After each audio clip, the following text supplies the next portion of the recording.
आपको मुकाबला जीतना है तो पहले कहीं ना कहीं वैभव सूर्यवंशी को आउट करना पड़ेगा। और वैभव सूर्यवंशी भी काफ़ी नहीं है, प्रीत बुमराह हो, हेजलवुड हो, भुवनेश्वर हो, कोई भी गेंदबाज हो, सबके आगे वो छक्के चौके जड़ते हैं। लेकिन मिचेल स्टार्क अगर टीम में आते हैं तो कहीं ना कहीं दिल्ली की टीम मजबूत हो जाएगी। दिल्ली के सामने बहुत बड़े बड़े खिलाड़ी हैं, वैभव सूर्यवंशी, यशस्वी जायसवाल, जिस तरीके से अभी वो फॉर्म में है, जिस तरीके से बल्लेबाजी कर रहे हैं, कहीं ना कहीं दिक्कत होगी। जेसन होल्डर को कल मैन ऑफ द मैच मिला, बल्ले से भी अच्छा योगदान रहा उनका, गेंदबाजी से भी अच्छा योगदान रहा।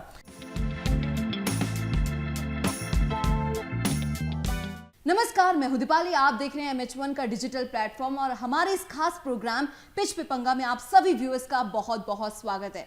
तो आज के इस खास एपिसोड में बात करेंगे आज के मैच को लेकर, जो कि होने वाला है Delhi Capitals versus Rajasthan Royals. और ये मैच जयपुर में होने वाला है, 7:30 बजे से मैच शुरू होगा। लेकिन पॉइंट्स टेबल पर अगर नजर डाली जाए तो इस समय राजस्थान रॉयल्स है चौथे नंबर पर, दिल्ली कैपिटल्स है 7वें नंबर पर। लेकिन सवाल यह है, क्या इस मैच में, आज के मैच में दिल्ली कैपिटल्स राजस्थान रॉयल्स को पूरी तरीके से बीट कर पाएगी या फिर राजस्थान रॉयल्स का डोमिनेंस लगातार बरकरार रहने वाला है? इसी की इंफॉर्मेशन देने के लिए, जानकारी देने के लिए हमारे साथ खास मेहमान जुड़ गए हैं। दिव्यांशु, बहुत बहुत स्वागत है हमारे इस खास एपिसोड में।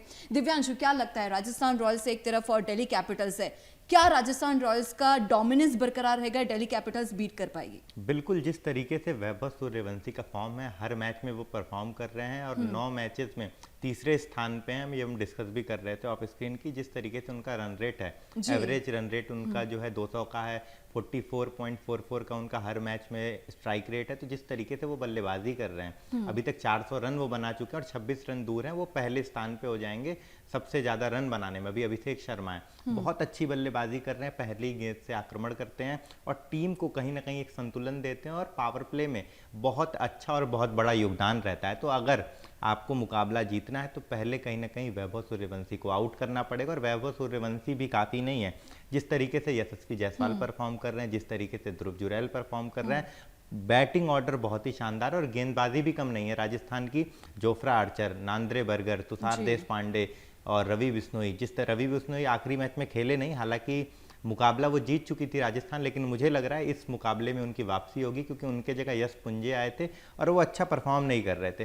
तो गेंदबाजी और बल्लेबाजी दोनों ही राजस्थान की बहुत अच्छी है और सबसे बड़ी बात, उनका होम ग्राउंड है, जयपुर में मुकाबला है, तो पलड़ा तो भारी है कहीं ना कहीं राजस्थान का। और दिल्ली बैकफुट पे है, क्योंकि 2 मुकाबले अपने ही होम ग्राउंड में हार चुकी है दिल्ली, और आज का मुकाबला बेहद ही इंपॉर्टेंट है। अगर उनको रेस में बने रहना है, इज्जत बचानी है, तो आज का मुकाबला जीतना ही होगा। जी, मिचेल स्टार्क भी इस बार मैच में, वैभव सूर्यवंशी और दोनों प्लेयर्स जो है आज पहली बार आमने सामने होंगे। क्या लगता है इस बार का ये कॉम्बिनेशन कैसा रहेगा? जिस तरीके से खबरें आ रही हैं, अगर मिचेल स्टार्क सामने आते हैं, मुझे नहीं लगता उससे वैभव सूर्यवंशी को बहुत फर्क पड़ेगा, क्योंकि हमने देखा है जसप्रीत बुमराह हो, हेजलवुड हो, भुवनेश्वर हो, कोई भी गेंदबाज हो, सबके आगे वो छक्के चौके जड़ते हैं। लेकिन मिचेल स्टार्क अगर टीम में आते हैं तो कहीं ना कहीं दिल्ली की टीम मजबूत हो जाएगी, बाकी बल्लेबाजों को परेशान करेगी और कहीं ना कहीं पहली, दूसरी, तीसरी गेंद खेलने में वैभव को थोड़ी दिक्कत होगी, क्योंकि बाकी सभी गेंदबाजों का वो सामना कर चुके हैं, उन्हें आइडिया है किस तरीके से गेंद वो करेंगे, किस तरीके की गेंदबाजी करते हैं।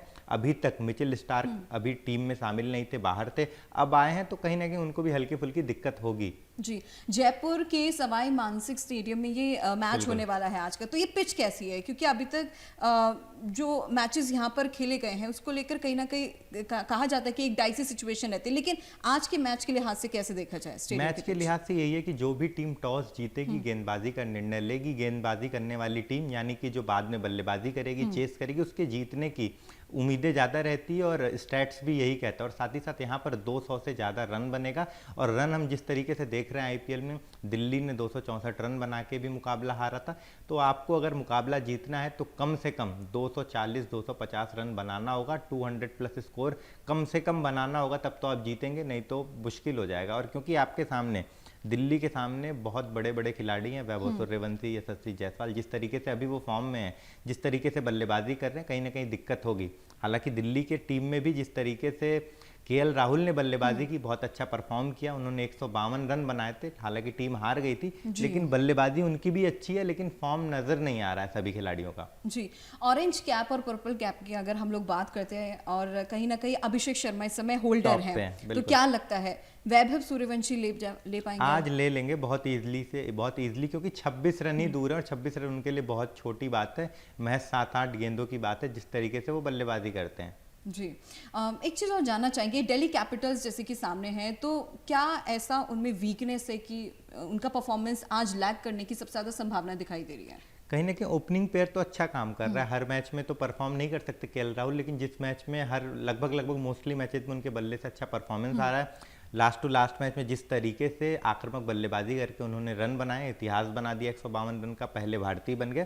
तो बल्लेबाजी तो अच्छी है, लेकिन जब हम मिडिल ऑर्डर में आते हैं वहां कहीं ना कहीं कमी नजर आती है। जिस तरीके से अक्षर पटेल बल्लेबाजी करते हैं, ऊपर आते हैं डेविड मिलर से। मैं बार बार यही कहता हूं कि डेविड मिलर के बाद आप बल्लेबाजी करने आइए, डेविड मिलर को ज्यादा से ज्यादा गेंद खेलने का मौका मिलेगा, क्योंकि डेविड मिलर एक बहुत अच्छे बल्लेबाज हैं, आक्रामक बल्लेबाजी करते हैं। अगर उनको ज्यादा गेंद खेलने का मौका मिलेगा तो रन ज्यादा स्कोर बोर्ड पर बनेंगे, क्योंकि अक्षर पटेल उस तरीके की बल्लेबाजी नहीं कर पाते हैं। जी, जिम्मेदारी सबसे ज्यादा किस पर है दिल्ली कैपिटल्स में?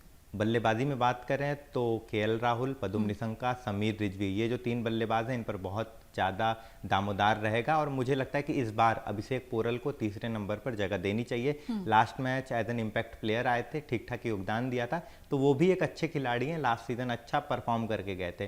तो बल्लेबाजों पे बहुत ज़्यादा दामोदार रहेगा। और गेंदबाजी की बात करें, गेंदबाजी भी उतनी खासा देखने को नहीं मिल रही है। लास्ट मैच 75 पे ऑल आउट हो गए थे आरसीबी के सामने। तो जिस तरीके का परफॉर्म अपने ही होम ग्राउंड में, तो बल्लेबाजों को भी रन बनाना पड़ेगा और गेंदबाजों को भी अच्छा योगदान देना पड़ेगा।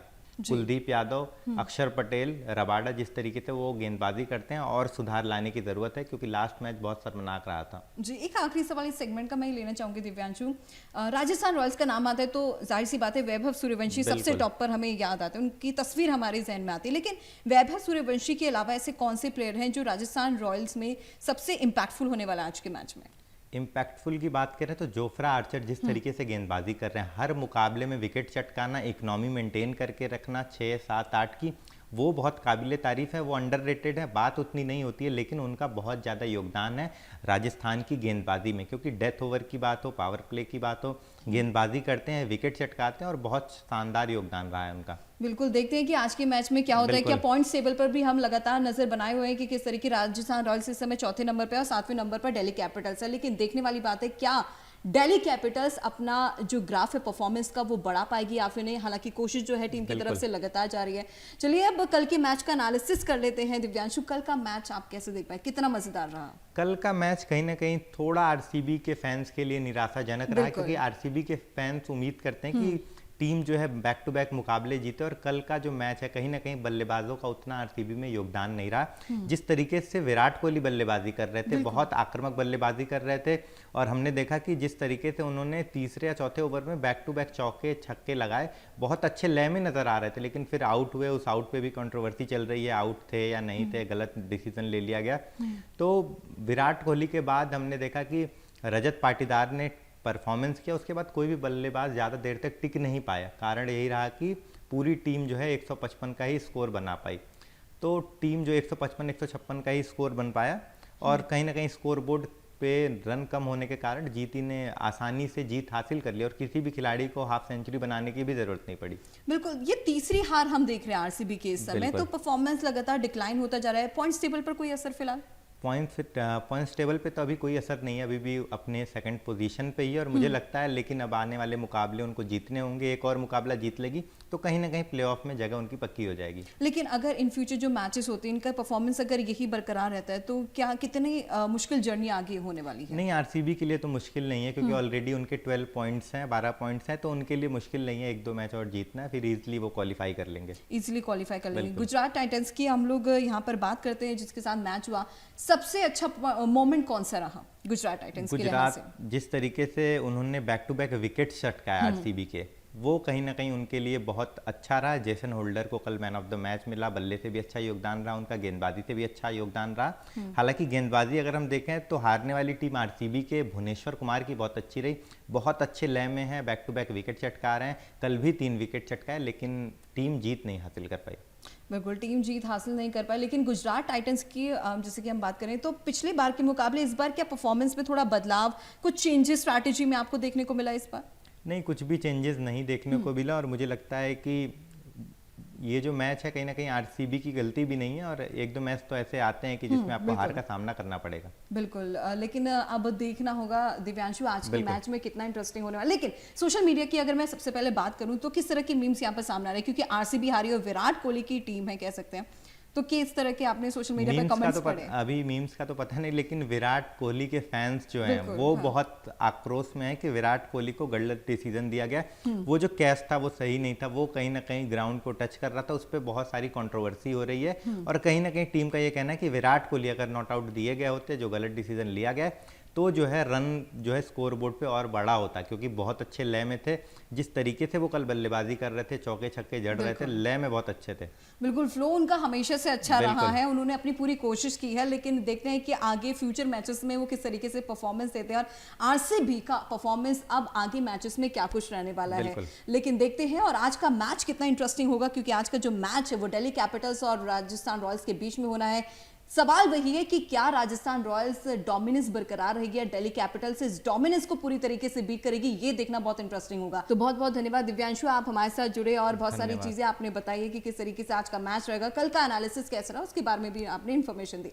तो फिलहाल के लिए मेरे साथ इस खास प्रोग्राम में बस इतना ही। देखते रहिए MH1 का डिजिटल प्लेटफॉर्म पिंच पे पंगा हमेशा होता रहेगा। फिलहाल के लिए हमें दीजिए इजाजत, नमस्कार।